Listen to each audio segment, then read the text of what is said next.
Hey guys, it's Dylan, and I want to make a short video on a little review and like little tips and tricks for the Rust-Oleum RockSolid epoxy floor. Well, it's not epoxy, it's their polycuramine or something. I want to give a few tips and tricks on how to apply this stuff because I had a pretty difficult time like understanding what to do. Their step-by-step instructions were pretty good and pretty thorough, but if you have older concrete, you are going to have an issue. I had no issue with like adhesion except in one little spot over here, but I think that was just my mistake. See if I can show it. Just right in this corner.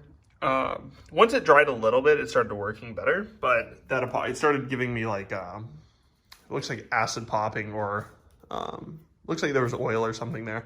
That was definitely probably my fault, but that's the only corner I had it. All right, the biggest problem I had with the RockSolid floor coating was actually with how much to put on the floor. So when I first initially did it, I started in this corner, kind of like they recommended. I poured myself a little square and I laid it out. And they say to get the chips on pretty quickly after, which one tip is, I don't recommend that. I would recommend putting it on there, letting it sit for a minute, and then start working on your next square. Because what happened to me was, I started applying to this square. It started sitting on top for a little while. And then as I applied the chips and then went to this one, I looked back over there and it was like, I'll show you on these edges because I did apply a whole nother coat on top of the old one, but it like eats into the concrete where it was pretty much like this when it was done, where the concrete just absorbed 90% of it. So the solution to that would be either to put a top coat of like a sealer on top of this before applying directly to concrete, which they don't say. I think you can do it, but I don't think they have any recommendations on it. Or you just have to do it twice. And if you are going to do it twice and you see that it is eating up your epoxy into the concrete, don't apply the chips.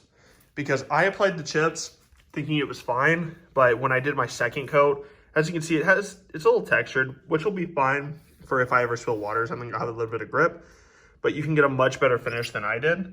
It still came out really well, but that was one of the biggest issues I had when applying this stuff, was how much to lay out.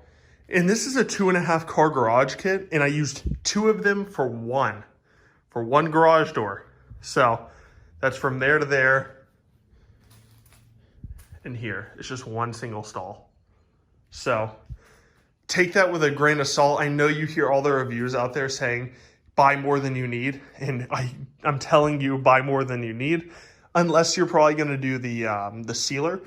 If I had the sealer, I think this would have laid out so much better because it just absorbs so much into the concrete. Like even over here, even after my second coat, you can still see like the concrete has spots where it's still showing, but for the most part, even like right here, for the most part, it is very clear. Second issue I had with my other box I bought, it shows better on camera than in person, but you can see my lines. So this is my second spot where I kind of dumped a lot of the product, was right here. And you can see my brush lines from the second kit not being 100%. It's more evident on camera than it is in person. Like you can barely tell in person because like the shadows and stuff cover it up, but you can definitely tell like that's where my streak was. I did have some product left over from this, but I could have applied it in other spots. So I do recommend, personally, if I was to ever do this again, which I probably will right there, I will lay everything out first and then I will go back and throw my chips on.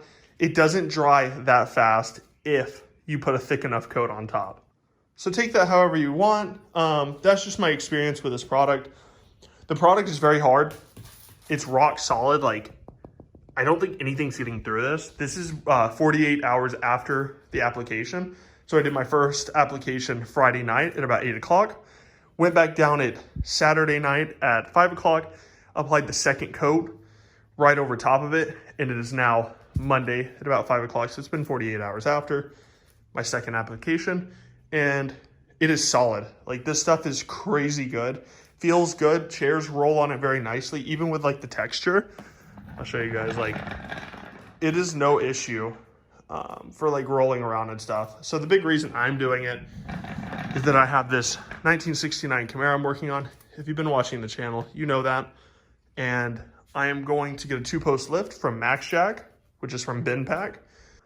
I have, I think, 10.5-foot ceilings, so the max jack's gonna work perfect. My biggest issue was when they built the house, it actually has these support beams across each side. It's sadly enough, the distance between right here and the support beam and that one there is too close to have a regular lift in. So we will have the Bin Pack max jack, which will lift at about 49 inches, which will be plenty enough for that car. The car is short. I don't need to be like completely standing under. I'm 6'8" anyways, so even if I had a full post lift, it wouldn't matter anyways. I'm gonna have to sit down and do my work, but it is much better than being on jack stands and rolling on your back. I pretty much built this car the same way. I put a whole motor, transmission, drive shaft, bled all the brakes and did everything on the floor and with a cherry picker, and did not have the luxury of having a lift. But luckily I do now, so that was the main reason behind this. So I might do a video on the install of that whenever I get it. I ordered it about a week ago. They said it would ship sometime late next week. So anyways, guys, if you have any questions, feel free to let me know in the comment section. I will be making some update videos in the future of how this holds up. Overall, looks like it's gonna hold up pretty well, but only time will tell, especially with like a jack and a car rolling around on it, because it is on like dolly rollers in the back, but it has wheels in the front. So definitely keep you guys posted, and I'll make a video on the max jack lift install here shortly. Thank you guys.